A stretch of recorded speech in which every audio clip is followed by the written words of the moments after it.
kamahamahin na muling igiit o muling ipasa sa Duterte ang mga issue, lalo na yung naging issue ng isang Claire Castro kay Leandro Leviste, Marlon, kung saan sinampahan siya ng isang libel case na merong danyos na 110 million. So, however, imbis na si Claire Castro, Marlon, umatras ng konti at makipag-usap sa pribadong paraan na pag-usapan natin, saan ako nagkamali, i-address mo ko in person.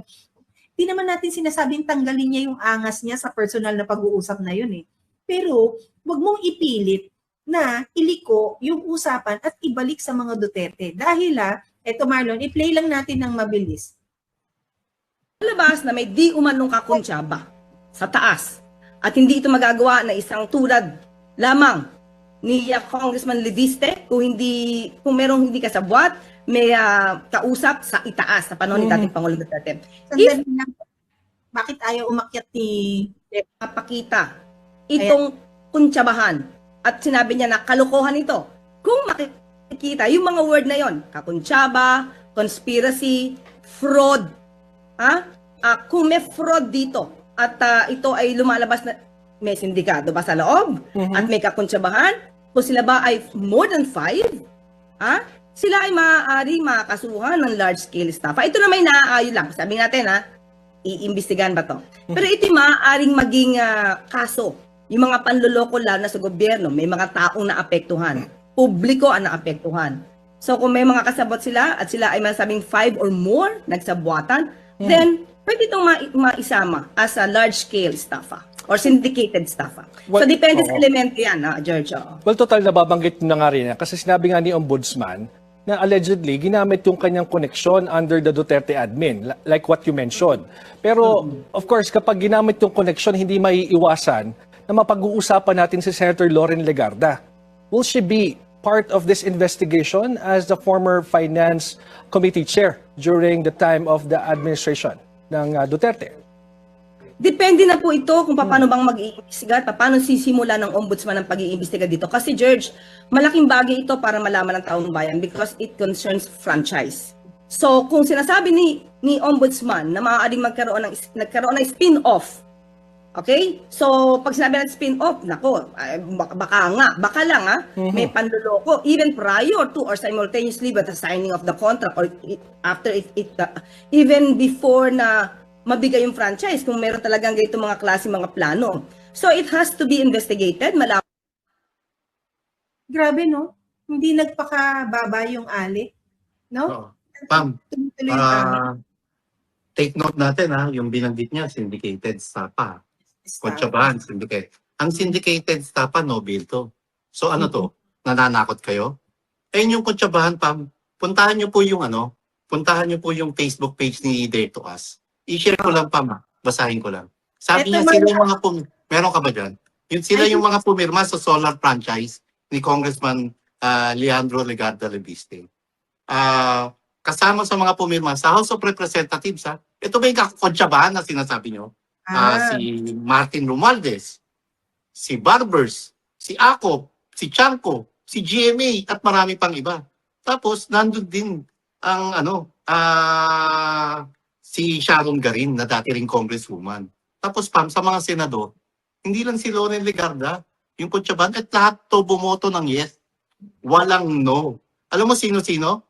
Sani Angara, Binay, Nancy Binay, JB Ejercito, Cheese Escudero, Drilon,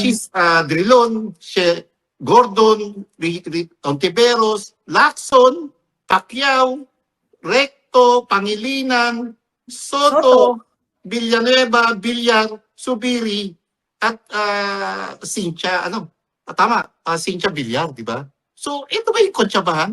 Pinagtibay yan? Tapos ngayon mananakot kayo, syndicated stapa para Nobel?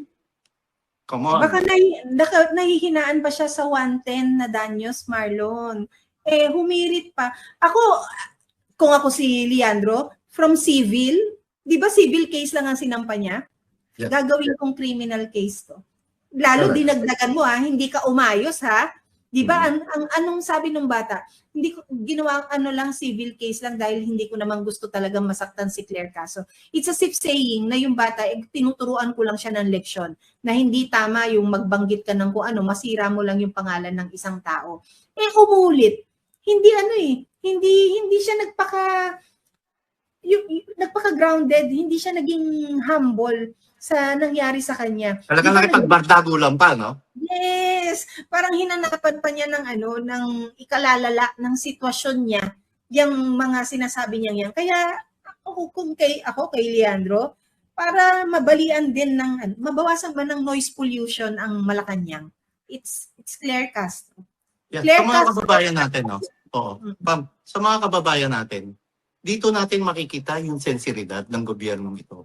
Na wala kahit konting sensibilidad at hindi totoo na si Ferdinand Bongbong Marcos mismo ang bayani. Na si Ferdinand Bongbong Marcos mismo ang kontra sa korupsyon. Kasi kung kontra sila sa korupsyon, bakit yung mga taong nagsusumikap na ibunyag yung katotohanan at talamak na anomalya sa gobyerno ni Bongbong Marcos, bakit sila pa ang ginigipit? Bakit sila pa ang kinukulong? At bakit sila pa ang dumaranas ng malulupit na harassment? Sabi nga ni UC Claire, Auntie Claire, na possible na haharap po ng large-scale estafa itong si Congressman Leviste. Ano ba mga dapat patunayan ulit bago mo masabing may large-scale estafa po dito? Gawa-gawa niya lang yan. Hindi ko alam kung nag-practice talaga yun si Auntie Claire. Hindi ko talaga alam. Hindi ko narinig yung pangalan niya kasi sa practice. And I practiced for 20 years before I became Commissioner of COA and COMELEC. I was in court almost every day. I was a trial lawyer. I even have cases that I won in the Supreme Court. Diba? The Anti-Vowsy Act, landmark case. I was the lead counsel there. Maria Rowena Guanzon versus Judge Rufon. It's an ethics case. Itong si Auntie Claire, hindi ko ever narinig yung pangalan niya sa practice. Baka dahil siyempre younger siya sa akin. Pero kahit na younger, nakikita ko naman sila sa husgado, narinig ko sila sa mga events ng mga legal profession, di ba? So, itong mga sinasabi niya, syndicated estafa. Kumbaga, suntok sa buwan yan. Paano yan maging syndicated estafa yung pagbibenta ng shares sa isang kumpanya? Hindi naman bawal magbenta ng shares ng isang kumpanya. Ano ba? Kaya nga, negosyo yan eh. Paano yan naging estafa? Sinong inistapa nila? Gobyerno inistapa nila? Parang, pag pinailan pa niya ng syndicated estafa, idadamay niya si Manny Pangilinan? Tapos idadamay niya Meralco? Di dumami na kalaban ni BBM? Opo. Di ba? Kaya yung mga sinasabi niya, ano na niya lang, sa nervyos niya ba? Opo. Sa nervyos ni Auntie Claire, ni Attorney Claire, offensive din siya. So, kaya, kumbaga, haka-haka niya lang yan. Spekulasyon. Opo, attorney. Gawa niya lang. Opo, mayong aga, mayong buntag, si Admar po ito. Attorney, mainam po ba ito sa ating gobyerno na meron pong isang tagapagsalita, representative ng gobyerno, palace officer ito, tapos may dual entity na isang political vlogger din, meron siyang vlog eh. Tapos sinabi rin niya, binigyan niya ng linaw na yung kanyang pagiging vlogger doon sa kanyang channel mismo ay labas na doon sa kanyang pagiging isang opisyal ng gobyerno, attorney. Kung dalawa pala personality niya, di schizophrenic siya. Alam ko may mga rules ang government offices sa ganyang kataas na ranggo. Ang sweldo niyan, mga 300,000 ha. Taas ng sweldo ni Auntie Claire ha. Kaya takot na takot yan matanggal ni BBM eh. Alam ko yung mga rules yan dyan sila eh. Hindi ko alam. Dapat ilabas na Malacanang ang rules nila tungkol dyan. Na kung spokesperson ka na, bawal ka na dapat mag-vlog-vlog. Ano ba yun? Hindi ba, pwede bang sabihin niya na, magandang umaga, mga higala. Ako ngayon ito nagsasalita, private person ako ha. Tapos doon, pag may doon ka sa Malacanang na ganyan, spokesperson ka naman, schizophrenic ka. Hindi ba dapat lang sa, kahit ethics lang, ethical lang, kahit nasabihin mo walang rules ba? Hindi ba common sense yan? Na kung tagapagsalita ka ng presidente, huwag ka na magsalita sa personal mo na vlog. Diba? Dapat na, dinilit niya na lang yan o sinuspend niya na yung personal vlog niya nung in-appoint siya. Kasi baka yung vlog niya na yan, ginawa niya yan bago siya na-appoint. So, hindi naman pwede yun. Kasi sino nga yung paniwalaan natin dito? Pag nagsasalita pala siya for the president, tatawa yung tao. Sasabihin ng tao, ito ba si, ano bang personality ito ngayon? Si Dr. Jekyll o si Mr. Hyde? Opo, opo. Kaya, kung ako sa Civil Service Commission, i-inquiry din nila yan si Jose Claire. Tingnan mo yung rules ng Civil Service Commission sa ukol sa paggamit ng social media. Meron yan, meron yan. Nakikita nyo rin po na may impact kung bakit ganito po kababa yung rating ng ating administration na ngayon po. Kasi yung nasa communications, minsan labas na doon sa nagiging pagiging representative niya. Parang sarili ba niyang opinion? Hindi mo na alam kung sariling opinion niya or ini-echo niya yung ang stand ng gobyerno, attorney. Oo. Tsaka yung imbis na sabihin niya lang kung ano yung gustong sabihin ni BBM, anong policy niya, anong bagong project niya dyan, no? Ina-atake niya yung Vice President. Wala naman sa buong mundo ganyan na spokesperson ng presidente o leader ay dinadamay pa yung away politika sa Vice President. Yan ang number one niya talagang kapalpakan. Hindi niya ma-distinguish talaga kung ano yung trabaho niya, na focus lang siya as spokesperson ng presidente o yung trying to please BBM. Yung gusto niyang Star Award siya ni BBM ba? Atakihin niya si Sara. Opo. Binesweldohan natin siya eh. Binesweldohan siya ng taong bayan para gawin niya yung trabaho niya maayos eh. Hindi naman trabaho ng spokesperson yung mag-atake ka sa Vice President. Buti nga, hindi siya pinapansin ni Sara eh. Hindi naman siya pinapatulan eh. Opo. Ako din naman ang Vice President, ba't ko naman ito papatulan eh? Mas okay nga eh. Mas lalong bumabagsak yung tingin ng tao kay BBM pag ito ang nakikita sa... Opo, attorney. Maisingit ko lang po. Meron po kasi siyang naging komento doon sa pagsasampa ng reklamo nga nitong si Congressman Leviste. Napatanong siya kung sino raw yung nasa likod nitong pagkakaso sa kanya at nakikita niya na parang may gustong magbusal sa kanyang bibig at sinasabi niyang kumbaga parang sino ang nasa likod na gusto siyang patahimikin po, attorney? At kailangan pa ba ni Congressman Leviste ng tao sa likod magsabi sa kanya na pahilan mo yan? Desisyon niya yan. Nakita niyo naman yung, even if he's only 27 years old, he's very intelligent, he's determined, he's successful in his business and career. Ba't kailangan pa bang sulsulan yan? Kahit nakatabi niya si Topacio? Ito pa, sarili niya yan, desisyon. Hindi niya yan, I doubt kung pasusulsol yan. Sabi lang yan ni Claire para feeling, ano siya ba? Feeling this is bigger than you think. Parang may conspiracy ba? Parang para matanggal siya. Ayaw ko nga matanggal yan si Auntie Claire. Kasi si Auntie Claire, entertainment natin yan. Ayoko yan siya matanggal. BBM, wag mo yan siya tanggalin kasi everyday nakikita yan ng mga tao, natatawa yung mga tao sa'yo, BBM. Kaya gusto ko, steady lang dyan si Auntie Claire. Pero attorney, nung pinapili siya kung sino yung gusto niya makadebate, kayo raw po ang gusto niya makadebate out of sa inyo ni Professor Malutikia, attorney. Kasi nasita na siya ni Malo eh. Ako, hindi ko pa siya na bardagulan. Opo, attorney. Gusto niya siguro na curious din yan siya sa akin. Kasi she's a lawyer di ba? Yung mga lawyers, ang tendency din, debate ka sa akin, mag-lawyer ka muna. Kagaya ng isa, gustong magdebate sa akin gustong banat-banat sa akin na lawyer na bakla. Oy, maraming kaibigan bakla. Pero itong lawyer na ito, parang hindi naliligo. Gusto niya ako mapakipag-debate sa akin, pero magdadala daw siya ng bodyguards.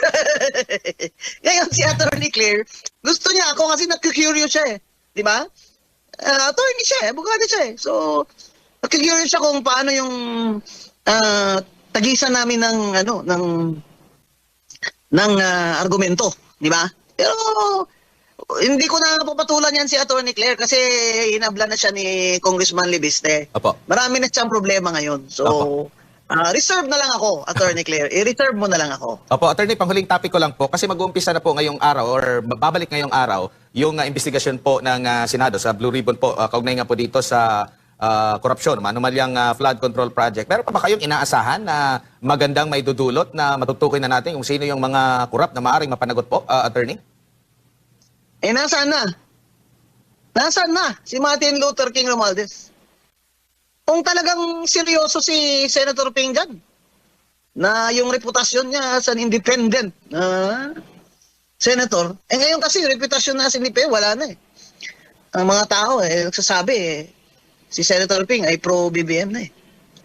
Pero kung gusto niya na talagang mapatunayan na ang Senate Blue Ribbon Committee ay it has balls. Dapat tawagin niya rin si Martin Romualdez at si Sandro. Para matanong naman siya ng mga senador na hindi kakampi ni BBM. Kasi yung ICI, tingnan yung nangyari. Matagal ko na sinabi, inutil yan. Kasi lahat naman ng gawa ni Bongbong Marcos, hindi niya yan gagawin kung wala siyang instruction na isalba na huwag idama yung anak niya at yung pinsan niya. So, ano nangyari? Nagsiresign na yung lahat ng mga ICI dyan. Kasi after Sandro answered questions there, parang sabi nga ni former Secretary Singson, hindi inasahan ni Sandro na ganun pala kadetalye yung mga tanong sa kanya. Nung ganun na kadetalye yung mga tanong sa kanya, nag-invoke na siya ng kanyang request or right na executive session, hindi na open to the public. Isa pa to eh. Like father, like son, itong Sandro na to kay BBM eh. Talagang tingnan mo kung makaasta, alam mo kung sinong marunong. Pati ako ang katon niya pa ako magbasa ko no, magdebate sa konstitusyon. Kagamay-gamay nga tao, bro. Perte katikalon. Ayan, yung Senate Blue Ribbon Committee na yan, bibilib lang kami sa iyo, Senator Ping Lacson, kung ipatawag mo, i-require mo under pain of contempt si Martin Luther King Romualdez at si Sandro. Kasi hindi ako naniniwala.